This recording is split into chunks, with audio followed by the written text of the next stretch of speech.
Fisem id-Dipartiment tal-Malti nilqakom għal din it-taħdita l-10 waħda għal din is-sena akademika mill-sensiela tat-tradizzjoni orali. Dr. Virginia Monteforte ħad titkellem fuq is-suġġett What's in a Tradition, Constructions, Practices, Policies and Other Trajectories. Matul it-taħdita illi se tkun bl-Ingliż se nsemmaw żewġ rikordings ta' Ġużè Cassar Pullicino fl-ewwel wieħed biċċa minn taħdita tiegħu li kien għamel fl-1971 qed jitkellem dwar x'inhu l-folklor li hija tema li Dr. Monteforte ħadd tirreferi għaliha, ħadd titkellem ħafna fuq x'inhi t-tradizzjoni u kif noħolqu jew nivvintaw it-tradizzjoni.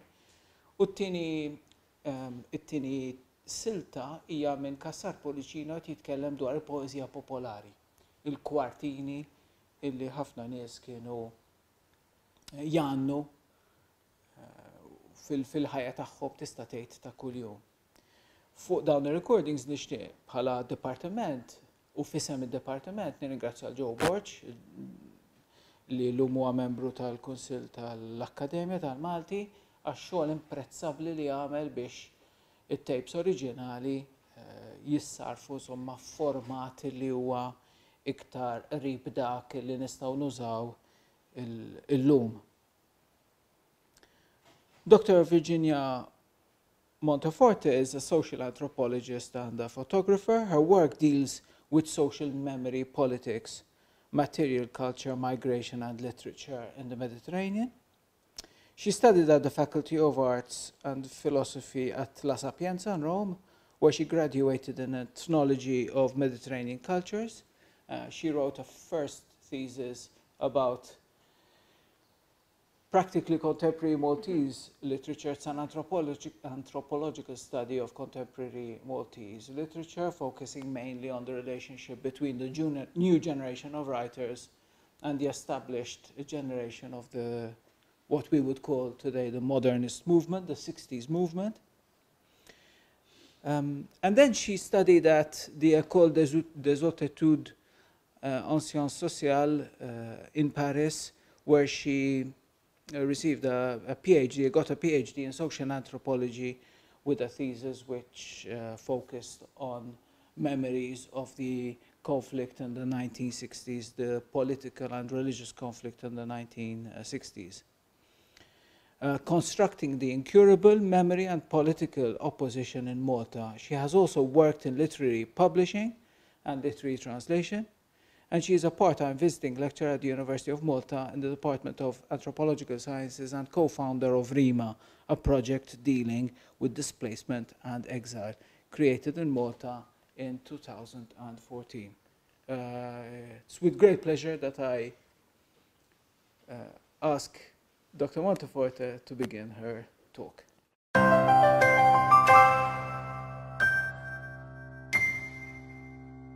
I would like to address this seminar not to a specific tradition, but to some reflection around the concept of tradition, in order to understand beyond what a tradition is, also what a tradition does. And so, in other words, trying to investigate the wider context of practices and meanings in which it is placed, as well as the reciprocal relation between the different parts at stake. By approaching the study of a tradition, we should always ask ourselves about the processes that concurred to product a tradition, the places, both concrete and symbolic, of its manifestations, the uses and the policies which a tradition is likely to convey or is likely to be imagined to convey in order to be considered as such. By deconstructing the concept of tradition, one would start to consider that a tradition is not an innocuous product, but a process embedded in dynamics of power and belonging that the definition of practice as traditional implies each time, and also embedded in contexts and conflicts that are at the basis of the process of patrimonialization, naturalization, and homogeneity. And then, after I've stressed this, I would like to discuss some other complementary trajectories in the study and collecting of oral tradition and transmission, which are, in my opinion, less often considered. And in this, I'm referring to the research I conducted from 2008 to 2012 about the oral transmission of the recent political history, so from 60s to the present, on the issues of the memory, its amnesias and its abuses, and the construction of a national identity in the interstices of a political dualism. The results of such a research will clearly be of interest in the same subject of oral tradition, also because they bring forward the issues which usually are part of the problematic related to the study of oral tradition.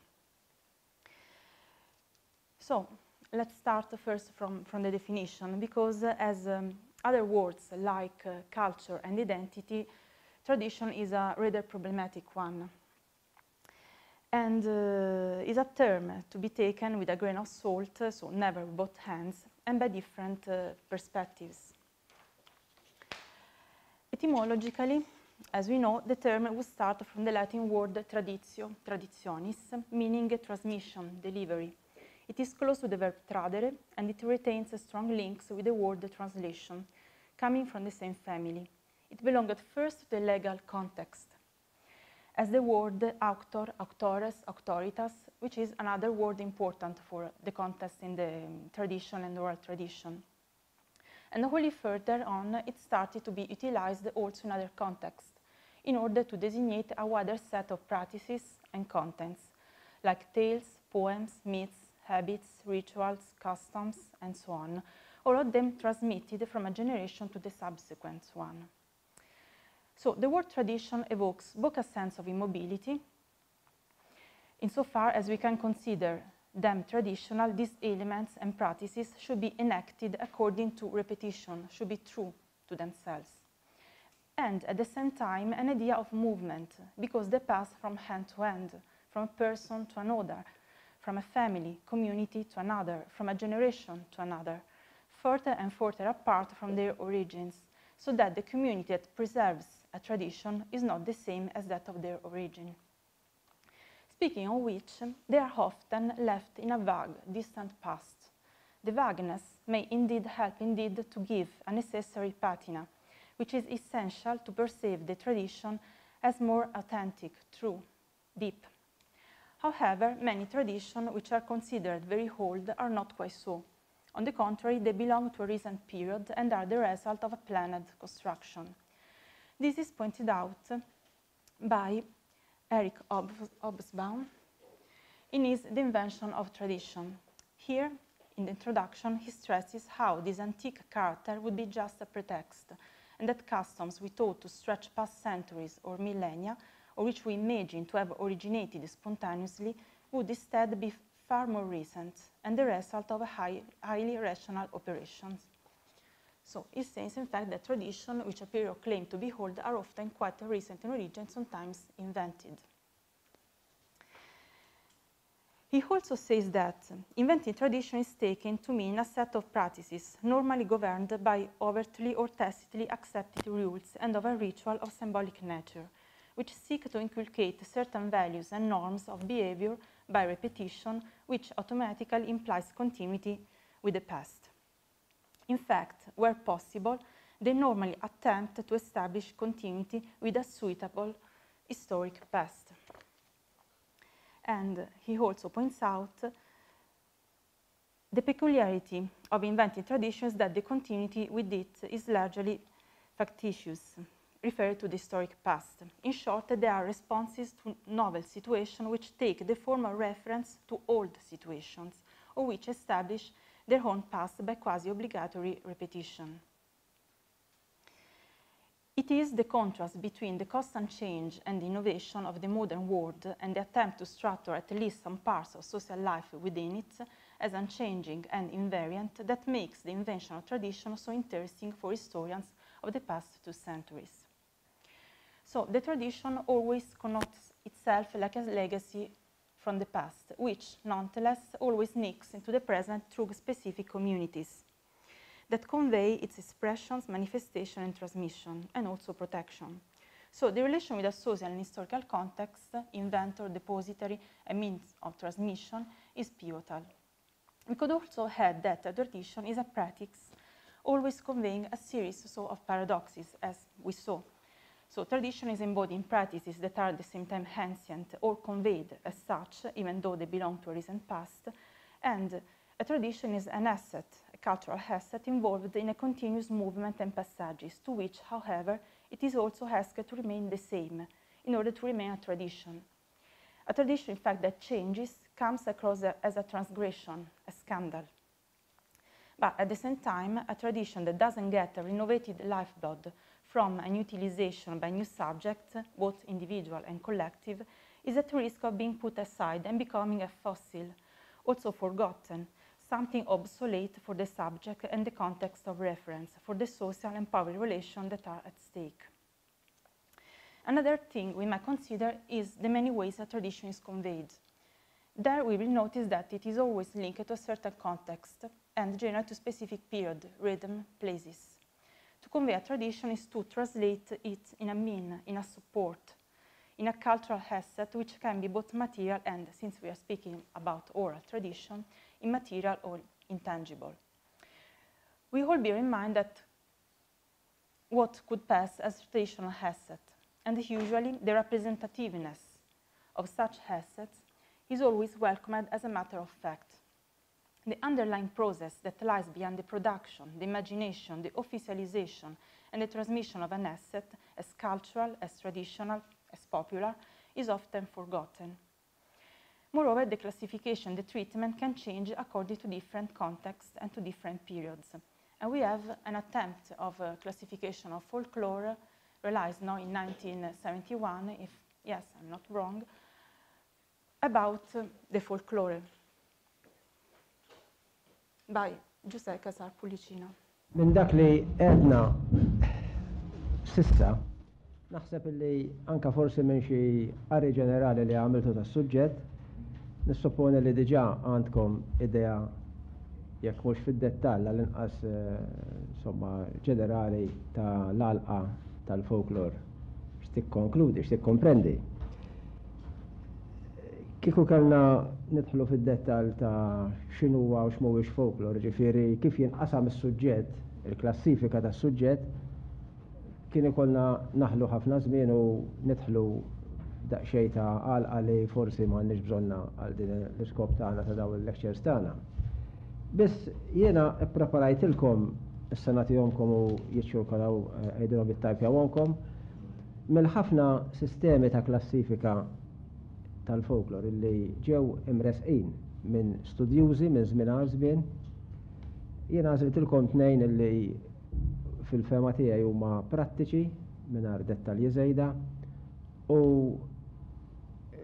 l-outline, is-synopsis illi jiena ppreparajtilkom hawnhekk tagħhom naħseb illi tiswielkom biex forsi iktar ikolkom idea ċara ta' x'jikkomprendi dan is-suġġett. Ġifieri anke jekk mhux għall-iskop immedjat tagħkom tal-kors, ċerti affarijiet jibqgħu mwaħħlin f'moħħkom u jekk tiltaqgħu ma' ħaġa jew inkella tisimgħu jew taraw ħaġa oħra, speċi mill-ewwel poġġuha fil-pigeonhole ta' din għall-klassifika. Waħda minnhom żewġ sistemi huma waħda Ingliża, sa oriġinali meta ngħidu Ingliża ġifieri għax użata l-Ingilterra mill-Folklore Society ta' hemmhekk, mhux għax għandha xi ħaġa li hija speċjali għax tal-Ingilterra.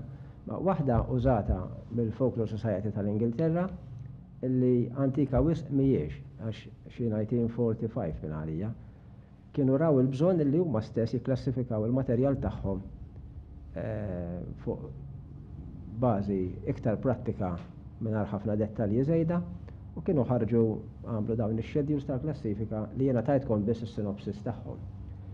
U oħra bbażata fuq kif qassam ix-xogħol wieħed studjuż famuż Franċiż, Van Gennep, li l-istess meta wieħed jara komplessivament tifforma sistema ta' klassifika għal materjal tal-folklor.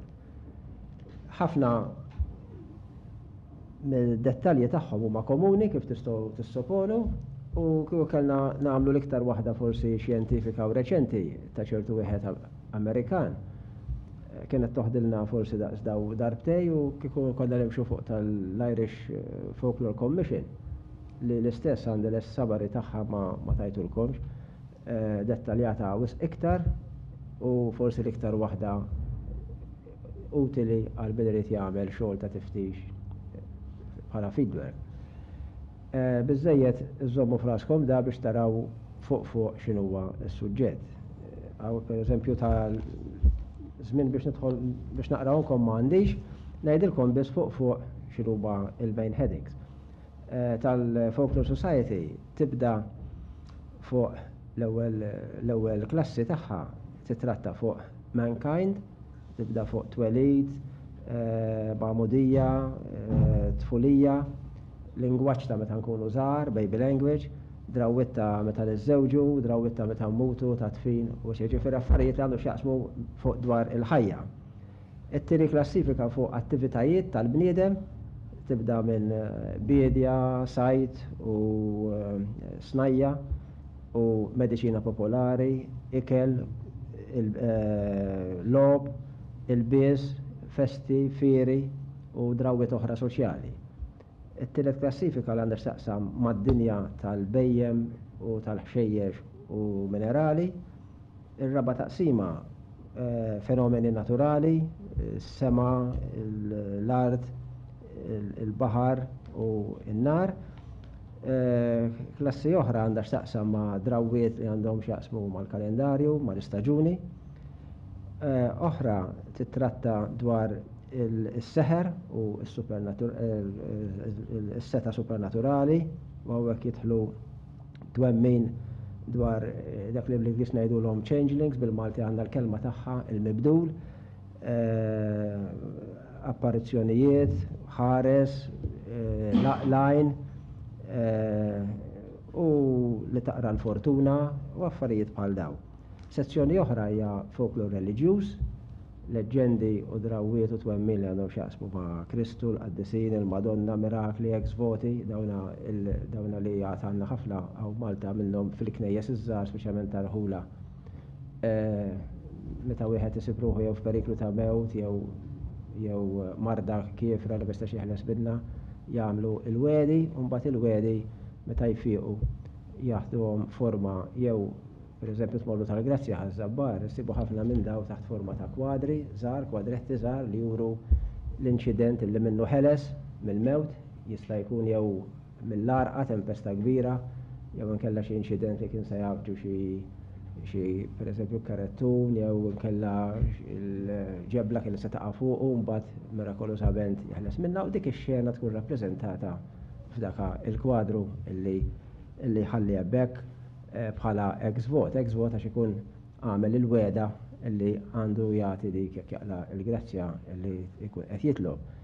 L-iktar li forsi llum qed naraw iżjed milli daw il-kwadretti dawk il-ħafna forom ta' lub, dirajn u saqajn illi tara f'ħafna mis-santwari l-iktar popolari, ssibhom kullimkien. Tmorru l-Isla, dal-aħħar kelli okkażjoni mmur l-Isla fil-8 ta' Settembru. Għatem krozzi u ħafna minn dawna anka ġisir rari, xaw minn ma joqgħod taħabbar rasu xejn biex jagħti dak, imma jagħti id-deb li jkollu, jekk pereżempju nagħti msier id-deb kollha qegħdin hemmhekk.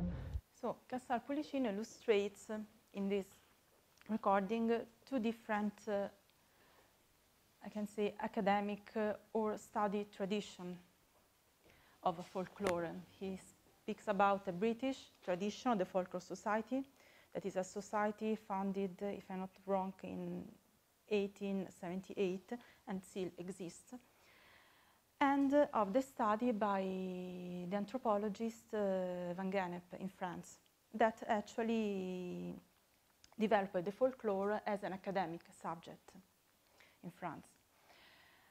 In Italy, for instance, we have different tradition. In Italy, the study of folklore after the influence of Romanticism were deeply influenced by Benedetto Croce and historicism, and then by Ernesto De Martino, that applied the historicism to the field with his study of the southern Italy and of the Tarantism, of the South and of the magic, but also by Gramsci. For Gramsci, folklore is not a group of objects, a classification, but is a conception of the world and of the life of the people, del popolo, the instrumental and subaltern class in opposition to the hegemonic ones. So there is a strong feature of social class conflict in the definition of Gramsci. I will make reference to a particular definition of oral heritage that comes from the anthropologist Alberto Cirese, that instead of immaterial, he preferred to use, or intangible, he preferred to use the word volatile, a volatile heritage.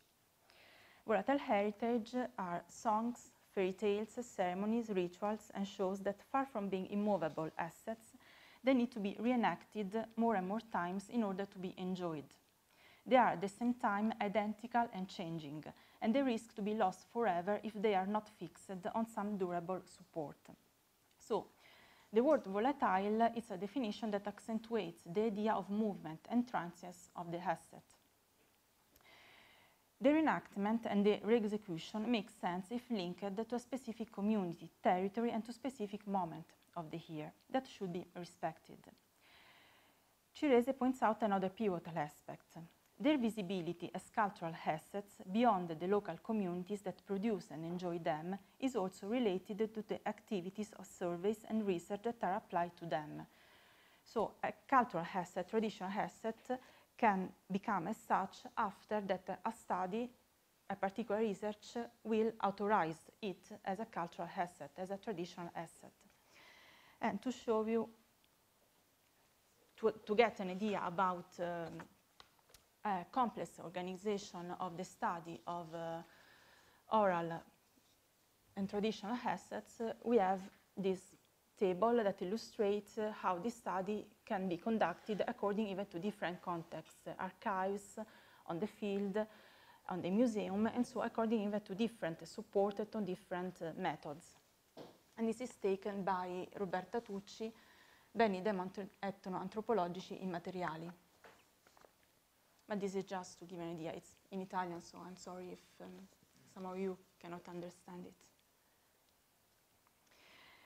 Then, on the international context, since 1997, UNESCO dedicated a section in the Cultural Heritage Division to what has been defined as intangible heritage, by stressing the responsibilities toward the local languages and the popular and traditional expressions. Before that, in 1989, UNESCO published a document entitled Recommendation for the Safeguarding of Traditional and Popular Culture, the first document that recognizes the relevance of orality inside the humanity cultural heritage. So from this we can deduct how every cultural asset, both material and immaterial or volatile, always conveys political and identity articulation strictly linked to collective identities, a group, a village, a nation, an international configuration, and so on. No matter the level of articulation of these collective identities, what happens is always the production of cultural things. This point of the production is well stressed in the research of the anthropologist, an Italian anthropologist, Berardino Palumbo, who identifies the author of this production in the national imagination. Okay. Cultural assets, objects, are produced by mechanism of naturalization and essentialization and therefore of immobilization of complex sociocultural process, he says. He says, in fact, that the national imagination would carry out these processes of construction because of holistic and integralistic needs, aiming to implement procedures of classification and control, and to give the different political and social actors a set of identifying holding assets that he calls beni possesso identificanti. A different position is the one held by another Italian anthropologist in his study on cultural heritage, Who is Fabio Dei? Fabio Dei, in fact, breaks apart this idea that culture, tradition, and identity might be something simply linked to the national imagination, to a national extension.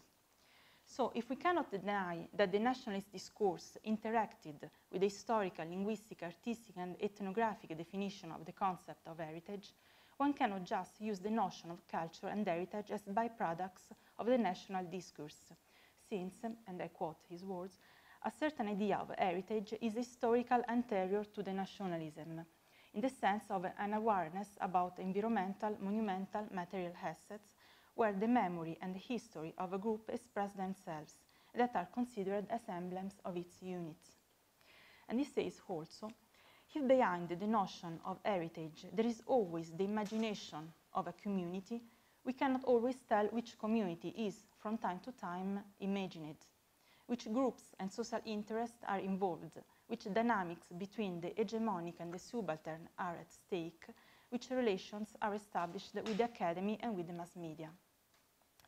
But in both cases, what one has to deal with is a set of authorizations, intellectual, international, political, official, that transform practices and objects into cultural assets, cultural heritage and tradition, which become the specific representatives, so the specific iconic asset of a certain community.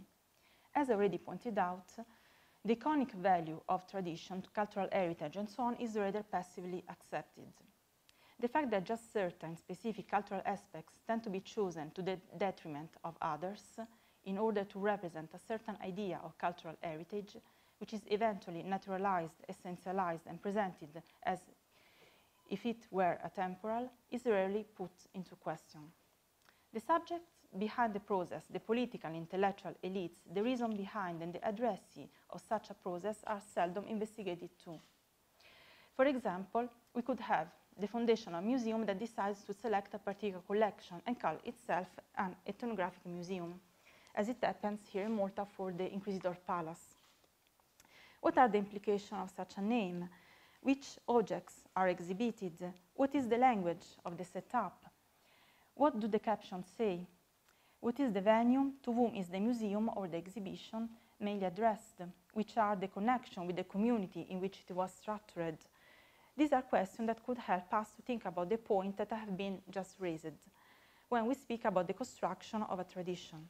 Or we can also think about the initiative, for instance, this construction of an iconic image of what is authentic or traditional here in Malta. We can just think about all the initiatives that we are seeing displayed for Valletta as capital of culture.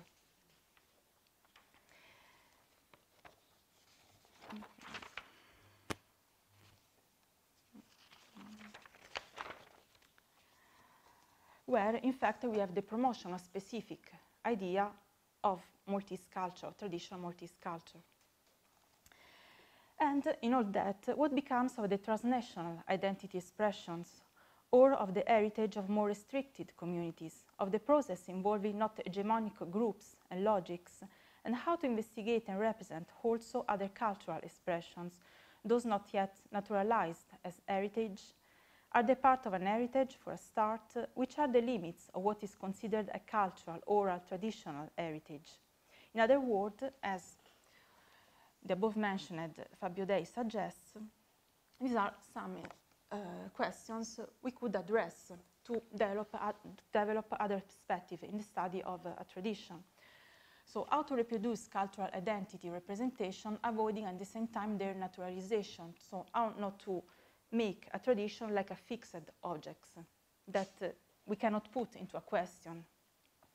How to prevent to immobilize the cultural heritage elements in the dimension of a glorious and ancient past by documenting not just the permanent but also the change, not only the monumental but also the ephemeral. And how to contrast the supremacy of the philological correct in order to give more space to anti-hegemonic practices of resistance, patrimonialization. There are issues that are often put aside when it comes to the study of traditions and their instrumental utilization. Speaking of which, I would like now to show you some pictures and maybe a couple of videos, short videos, taken during my visit at the Inquisitor Palace, where this idea of old, ancient, obsolete, or something fixed is widely represented. So these are some pictures. This is the picture I chose to introduce this seminar, where we have this very rigid directive about different route that a person can take, and it is in English, so it is addressed to a specific public. And we have even a list of what is considered opportune to put in an ethnographic museum. And so it gives also an idea of what locally is considered ethnographic.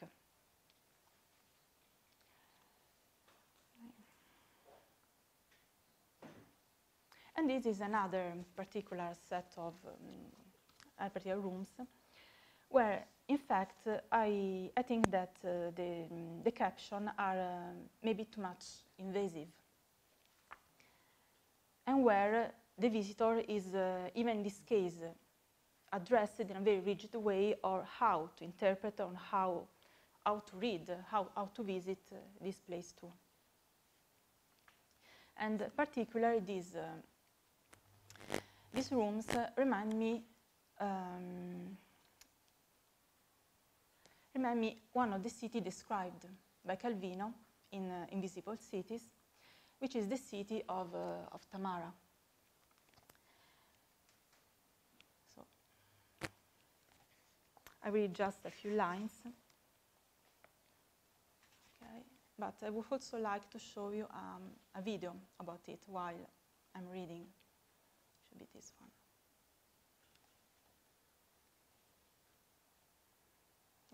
Yeah. So finally, the journey leads to the city of Tamara. You penetrate it along streets thick with signboards jutting from the walls. The eye does not see things, but images of things that mean other things. Pincers point out the tooth-drawer's house, a tankard, the tavern, halberds, the barracks, scales, the grocer's.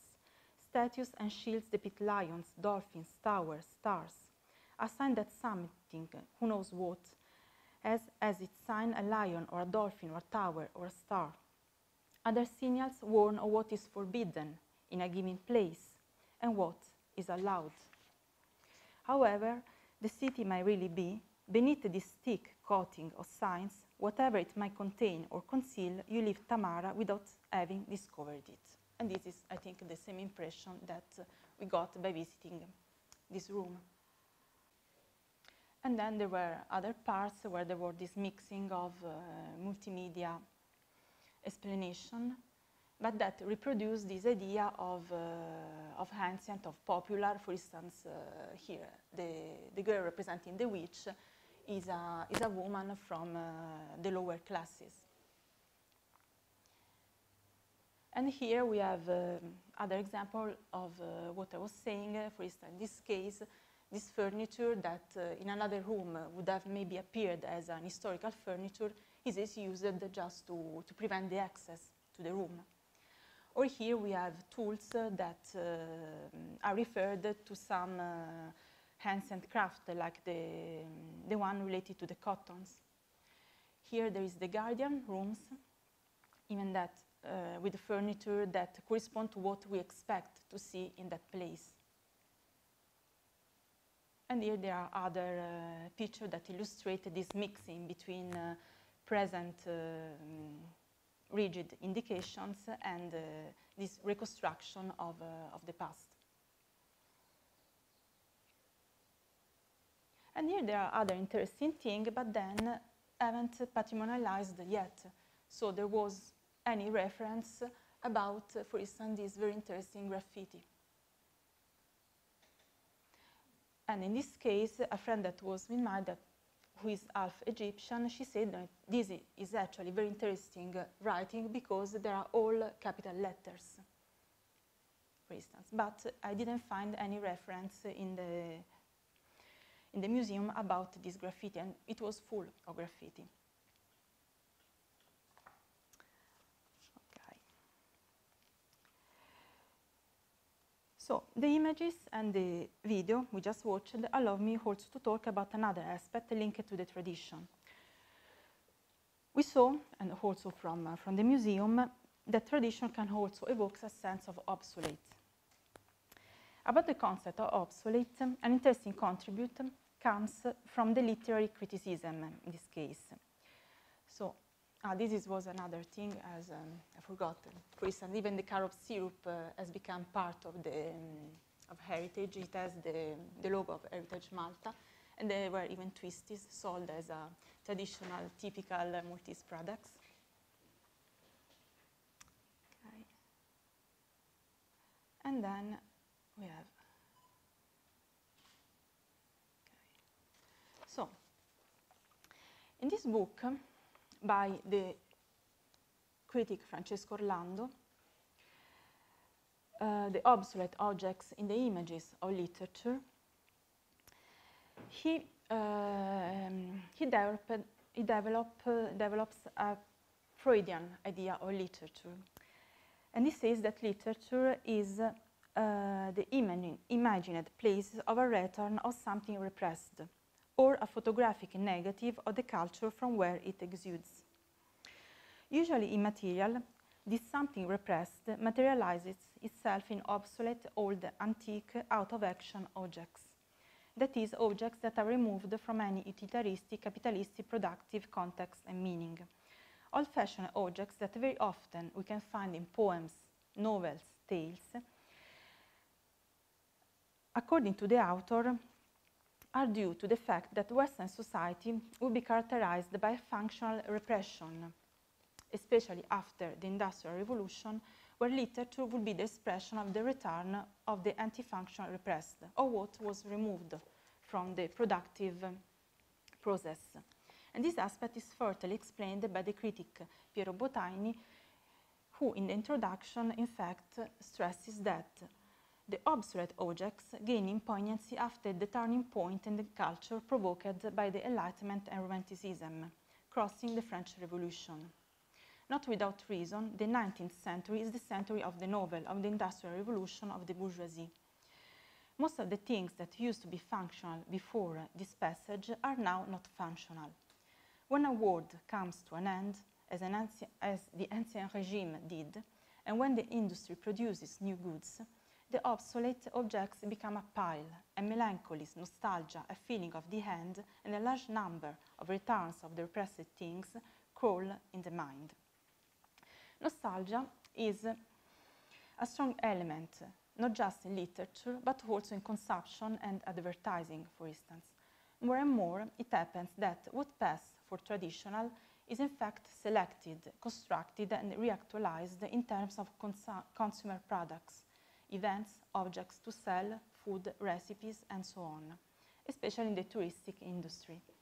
In this case, in this reintroduction of something traditional in this productive process, traditional assets that would be an anti-commodity, because at a certain point removed from the productive and economic processes, to become part of other kind of processes, more symbolic and ritualistic, are recovered to a productive and economic exchange.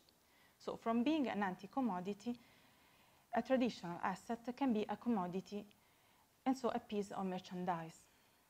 And also this one could be another interesting element to take into account when it comes to the study of a tradition, especially at the present, again, when a particular idea of authenticity and the traditional, like festa, saints, statues, musical bands, happens to be the main catalyst of the meaning and of the communication and handling, again, of Valletta's capital of culture. The choice of a particular aspect as cultural and traditional heritage and the way it is conveyed can tell us a lot, in fact, about the relation that a community entertains with its own past and with the members that are part of it, the relation with its heritage as a whole. Again, when it comes to a tradition, one should take into account not just the content of the external manifestation, but also who are the people behind its promotion, the process that go along with it, how contingencies can challenge it, and the audience it addresses to. So now let's speak about orality. Also, orality defines itself in a structural way. through the relation with the context of position and oppositions, specific times and places, relation among the subjects, the object of the transmission and the addresses. In other terms, we can speak about the presence of an oral tradition among groups and communities where other practices of communication are present. For instance, we cannot talk about the presence of oral tradition if we talk about maybe past communities where there were just oral transmission and communication. And we cannot define and speak about orality without mentioning, for instance, the relation with its counterpart, that is writing. The relation with writing is in fact pivotal, but also the relation with the subject, and so with the context. We know that, for instance, an oral transmission needs a subject, while writing is the alienation of the message from the subject. We could also argue, following the sociologist, this is another interesting publication, Franco Fileni in Analogico e Digitale, Analogic and Digital, Culture and Communication, that in society that are mainly oral and where the sense of the hearing is privileged, the organization of the space is different than the one of a community based mostly on a written transmission and communication. So, in this study, Fileni, for instance, stresses how in certain communities, especially in the past, where there is a preeminence given to the orality and so to the sense of the hearing, even the urban organization of a village is, for instance, a circular one, because the hearing is something that comes from all around. And this is the way that even the knowledge and the relation with the space is organized. In other societies where we have a preeminence of alphabetization on the written means, our cities are a succession of separated buildings, because the preeminence is the sense of the sight. And the sight and an eye that reads is an eye that is used to see one word after the other, one letter after the others. And from that, we have a consequent organization of the space as a digitalized, separated set of things. Besides that, we should admit that there is a sort of pre-structured imaginary aesthetic context about what an oral tradition should be alike. Imaginary supported by a series of authorizations that recognize as valid assets of an oral tradition elements such as old-fashioned games, artisanal practices, historical craft or craft that are about to disappear, limericks, dances, better if in the traditional costumes, the use of dialect, and so on. This imaginary, as already pointed out, is the expression of a series of previous authorizations made by institutional decision, research, archive work, community's interest. And now we can listen the second recording. Dina waħda li sanajdilkom issa veru poetika, kieku kienet fidej poeta ta' kalibru kien jelabora u jagħmel minna xi opra oħra. Jimpittur impitter ġmielek bil-pinselli ġewwa jdejja. Il-kulur id-dem ta' qalbi, il-żejt id-dmuħ ta' għajnejja. Dina veru sabiħa. X'inhi? Ejja, ma kemm poetika ġifieri di tad-dem, ġifieri għax kienet f'idejdu nkam mbagħad uża l-ħaġa. Skużi? Il-kulur id-dem ta' qalbi, iż-żejt id-dmuħ ta' għajnejja. Qalbi taret u ġiet għandek, jiena għandek ma rridiex. Għax tiegħek fiha l-marrara, tiegħi safja ma fijiex. Kont imsiefer smajt biġbielek u għall-ewwel jien ma rridx nemmen. Issa ġejt u rajt b'għajnejja u għalu rajk kif sa niġġennen.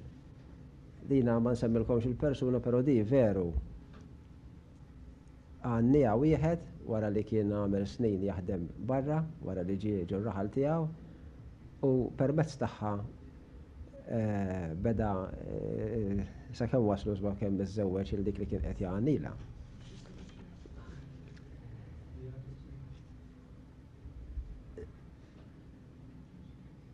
Issa dina waħda minn lat tal-mara.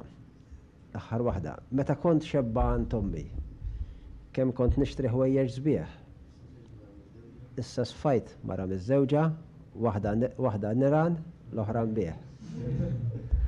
Ġifieri taraw kemm huwa kollha mnislin mill-ħajja intima u għandhom x'jaqsmu mal-ħajja li jgħixu. Nuqqas, ċaħda. Semmejna fuq tal-imħabba. Il-maqlub tal-imħabba hija għejra.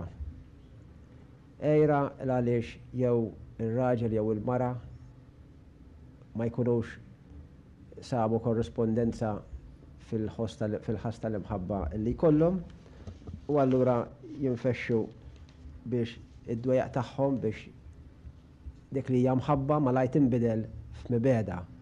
U hawnhekk ukoll is-sentiment huwa profond, qawwi, aħrax, kważi xi kultant iżejjed. Minnkom forsi kien hawn sentej ilu meta kien ġie professur sqalli Giuseppe Bonomo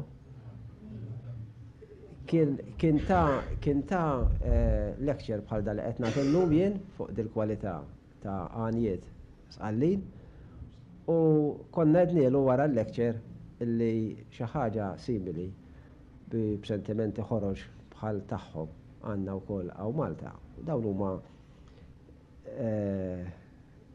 l-ewwel waħda mhijiex daqshekk ħlief daqsxejn ta' kull junar speċi wieħed illi jrid jgħaddi biżbien, orrajt inti ma tridniex però inti m'inti xejn ta' dik xustek la bambinella mixħuta wara spallejk. Xejn taħseb li jien irridek għax tarani nħares lejk. Imma mbagħad din aktar qawwija, nerraħ min kisir li qalbi, bħobsu ilma ma jixbax.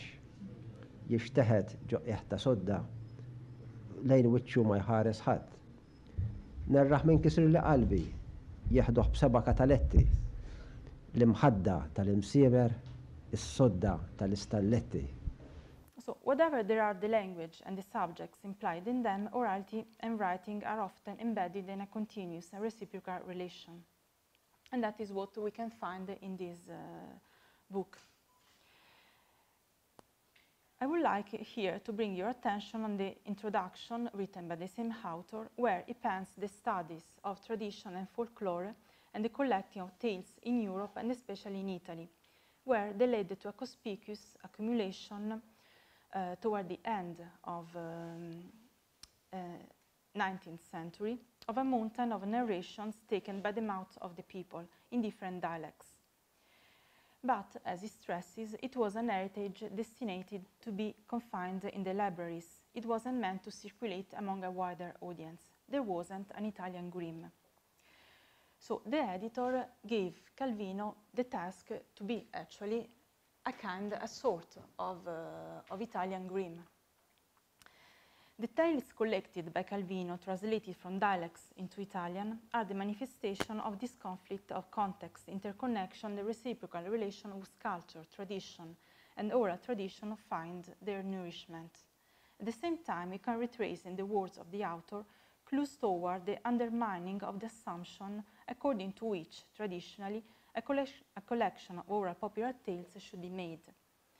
Calvino didn't go, as he says, to make the old ladies tell him stories. He uses this funny expression, non sono andato a farmi raccontare storie dalle vecchiette. And an ethnologist, a friend of his, is surprised he was the one charged of such a task. You're not even a southerner, non sei neanche un meridionale, he tells him, calling attention to the generic assumption that the popular and the traditional are often, if not always, associated essentially with an oral direct transmission with a less economically developed context, in this case South Italy, with subject of a certain age.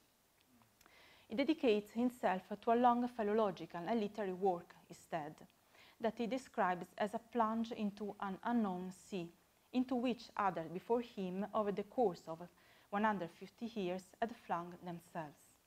In these works, he finds, compares and translates, again into Italian, the huge collection made by scholars as Pitrè, Imbriani and de Gubernatis, which lied as separate fragments and collections. At the same time, he stresses their revolutionary importance, and in this Calvino is quite a Gramscian, has a quite Gramscian perspective about tradition, a sense of social struggle, of imaginary balancing or reversing of the power relation. I will just read some part from the end of the introduction, just a few lines, where he stresses this point. He says, in fact, in contrast to this world of kings is that of the peasants, the realistic foundation of many folk tales, the point of departure spurred by dire need, hunger, or unemployment is typical of a large number of Italian popular narratives. Those who know how rare it is in popular and non-popular poetry to fashion a dream without resorting to escapism will appreciate these instances of a self-awareness that does not deny the invention of a destiny or the force of reality which bursts forth into fantasy. Folklore could teach us no better lesson, poetic or moral. So these tales, for Calvino, represent a kind of the witness of an agentivity action by the subaltern classes. The unknown sea mentioned by Calvino and the fact that someone told him that he wasn't allowed to work on such a collection because he was neither an ethnologist or a southerner allows me to talk about another aspect of the issue, that is the stereotype of anthropology as the study of the traditional, of the popular, of the exotic, and of the obsolete, whilst anthropology is also the study of the contemporary and the modern, and contemporary processes. Also, an external audience maybe doesn't know that the word culture is a rather problematic one too, and that a consistent debate about it have been crossed the discipline for decades. In a nutshell, culture is not a fixed object or a list of elements, but something socially constructed, a process that is charged by endless changes and intervention related and influenced by specific historical social context and by power relation, hegemony and subordination. Without referring now to all the definition and the step of the debates, I would like to just focus on the aspect pointed out by the anthropologist Jack Goody, who calls into question the differences and the relations between the material and the immaterial inside the definition of culture. He speaks about the presence of borders between the different elements that concur to make a culture, borders that determine the different sociocultural spaces, the religious, political, interpersonal, and hierarchic fields. One should never forget neither of the presence of the borders, neither of the many crossings. So, according to Goody, the interface between oral and written produces a series of stratified complex interactions. Also, the same notion of popular and of traditional culture is a complex one. So now, the attention to the relevance of borders and hierarchies in the cultural dimension and in the tradition, as well as expected contents and representation when it comes to an oral tradition, brings me to the conclusive part of this seminar. So we pointed out how a tradition can be invented, reconstructed, manipulated, how what is tradition and a cultural asset is often something decided and institutionalized by particular and different collective subjects and institutions that authorize a tradition as such, a cultural asset as such. As a consequence, it can happen that in a certain context there might be elements that have all the potentiality to be an important part of a local oral tradition because part of the local historical and cultural development, but that, however, are either not recognized as such, either explicitly denied as cultural elements because, for instance, labeled just as political, with all we know the negative and stigmatized idea that politics here embody. That is the opposition as illness, as problem, as trouble aspects of the archipelago, and so on. Nevertheless, at the same time, I happen to find many narratives related to political episodes, not just a rich deposit of memories and contexts, but also of recurrent narrative procedures.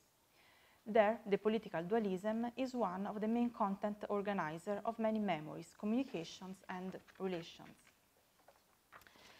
Like a tradition, the trope of the incurable dualism is both something essentialized, naturalized, fixed, and at the same time is something that is continuously exposed to a daily oral interaction, to the field of experiences of the opposite camp, and also to an active treatment in an edging space.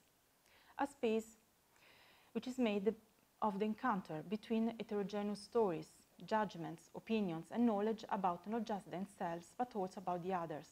A space that is also a common ground where a wide range of practices of collocation, poetics, of relations, and expression can concretely display themselves as a true performance of the self who narratively constructs their presence and role in the time and in space. Moreover, oral political memories share, as I found, important elements with other examples of oral cultural heritage and the aspects linked to the oral transmission and tradition themselves, such as the various processes, both individual and collective, hegemonic and subaltern, related to the oral transmission, in this case of the political memory, and its relation with the written history and the historiographical practices. So also relating to the transmission of the past, we can ask ourselves why were certain aspects of the social memory elevated to the dignity of being public history and why others weren't, which is a similar process of what happens to what is structured as traditional and what it wasn't.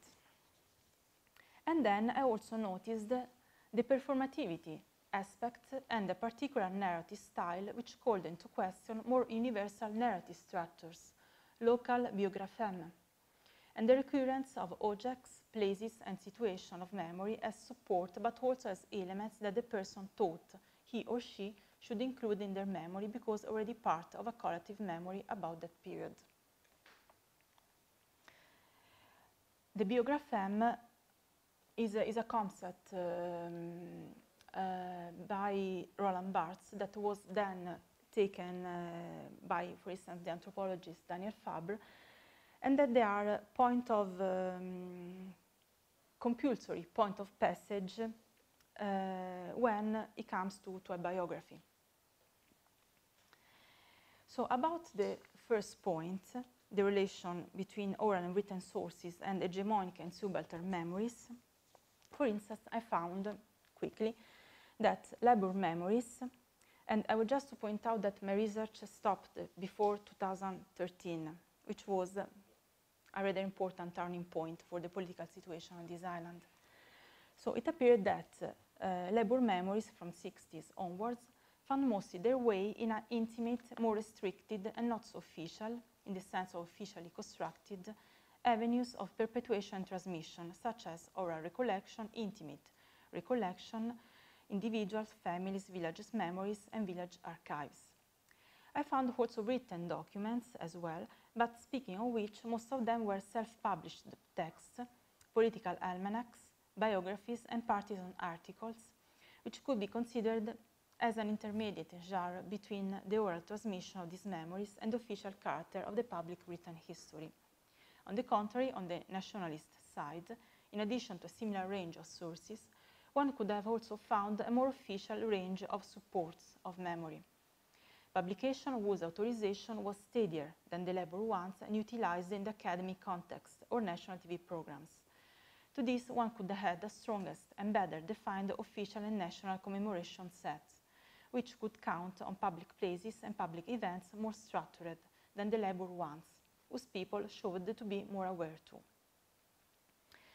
History, and more precisely national history, is always written from the perspective of the future, as Pierre Nora pointed out in Le Lieu des Mémoires, and often monumentalized through a synergy of works, celebrations, and commemoration, as a traditional object, as a traditional asset or a cultural asset. No event exists in itself. Rather, it becomes an event, a fact becomes an event only after being interpreted and made appropriate from and for a cultural scheme, as Marshall Salins stressed in Islands of History. We can have a structured and well-organized apparatus of written documents authorized by academia, by media, by general national awareness that can, as a consequence, delegitimize other histories, other narratives.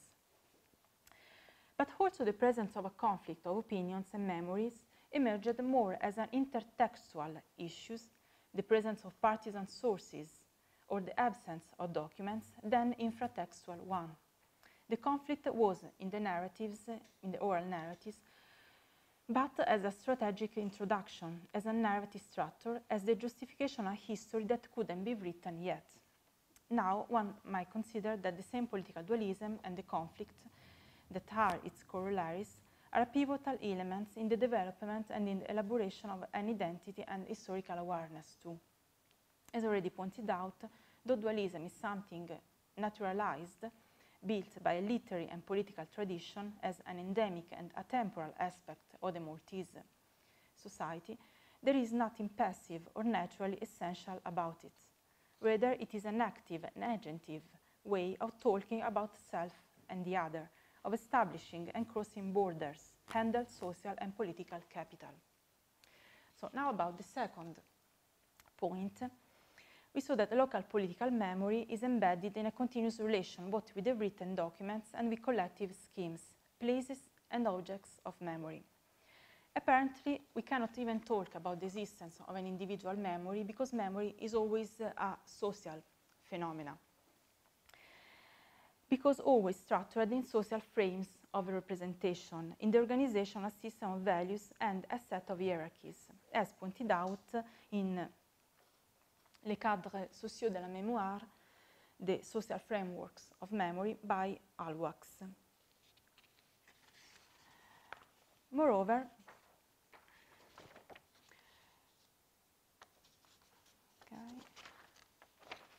the same history dealing with contemporary issues is always a political selection of that memory, an alternation between amnesias and abuses, as stressed by Todorov. The past is always deformed, also with the best of intentions, because it is always under an adaptation to present needs and concerns. Just a present interest can in fact lead to the recovery of certain past episodes that in that way become contemporary again. And this is not only due to issues related to politics and power, but also because, and that's relevant to the context of oral tradition too, because the same recover is under the rules of narration, folded in the present narration through which is conveyed. As pointed out by Paul Ricoeur, we experience the past through the way we construct it, and we construct the past in a narrative way, that is essentially a fictional way, because subjective. In many narrations, so it can be common to find, I found, echoes between the memories related to an historical episode and the official institutional academic systematization and written transmission of the same episodes. A mutant relation between historical truth and fictional narratives. And fictional, it doesn't mean false. A continuous crossing of borders between different memories and sources. So, for instance, I noticed that many informants try to recollect their memories or the memories of their family and village by using recurrent structures which were borrowed from other fields, not just historical but also political, sociological, anthropological. So an informant, I remember, organized her replies by structuring the information according to what she thought would have been anthropological interesting for me. So festa, procession, village reveries, the fight between the church and the labyrinth, so that her memories were really similar to the content of a Boisseman book. And then I also found that objects are really important in both memories. Local political memory of the 70s and 80s often seems to thrive on a shopping basket of consumer products, such as the newspapers, chocolate, toothpaste, and pasta. Specifically, homegrown products that replaced, at the time, the foreign kind, at the time when the Labour government, keen of breathing protectionist life into the manufacturing sector, severely limited the import of goods. These objects eventually became the repositories of multi-sensory tangible recollections. As I was to find in my fieldwork time and time again, they serve as a normative narrative thread, along which the memories of the people, both nationalist and elaborate I worked with, were slotted with uncannily precise order and punctuality.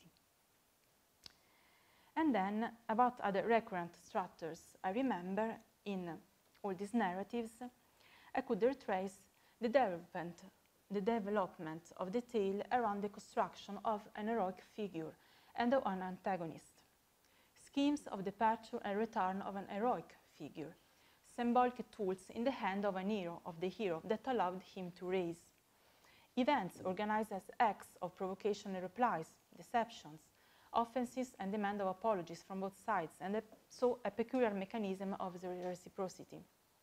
And then a series of critical, tragic and unfortunate episodes as a pivotal point of many stories. About that, Vladimir Propp wrote that a misfortune is the pivotal form of the Suzette, so the way the story is organized. The subject comes out from a misfortune and from the reaction to it. So we know that Propp treated the documents, the folk tales, as very ancient ones, not just tales out of imagination and fantasy, but historical fragments where, according to him, what today is just told once was made, performed, and what wasn't possible to make was imagined.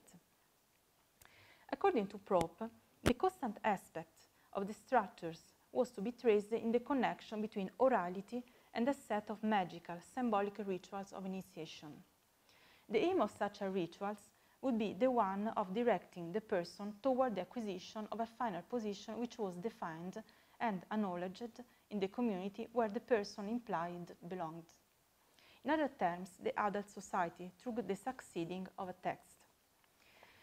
The French anthropologist Daniel Fabre, by using the word biographème, again from Roland Barthes, pointed out that in each autobiography, though he is referring to the written ones because he studied a lot of journals, we can find some compulsory step for the retrospective narration of the self. He came to the conclusion that these biographème are really close to what he could pass for an initiation ritual in the frame of a society like ours, now deprived from collective and performative rituals of initiation.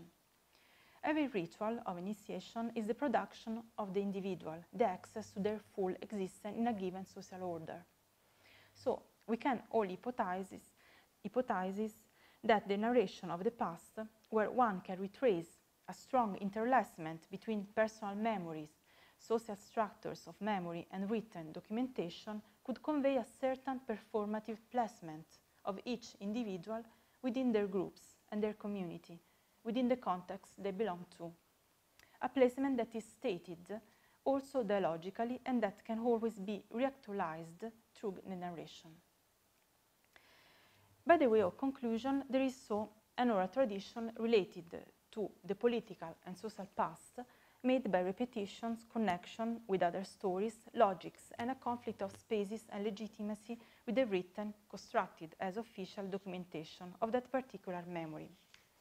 In many cases, there were the recurrence of the same expressions, the same words for the put into intrigue of the past, emotional frames, shared incipit, sentences that sound as prefaces. These were some sentences that I could find in many interviews. As if also in the orality we could find some crystallization of meanings, the consolidation of an oral formula that is also linked to the idea of what a person thinks is appropriate to share and to transmit. As if the truth of a fact, of a past fact, is more a matter of coherence with a collective opinion than correspondence to the fact itself. It's like, for instance, il est né d'une certaine manière de la tradition comme du témoignage une rhétorique de ce qui est censé avoir été, says Gérard Lanclus.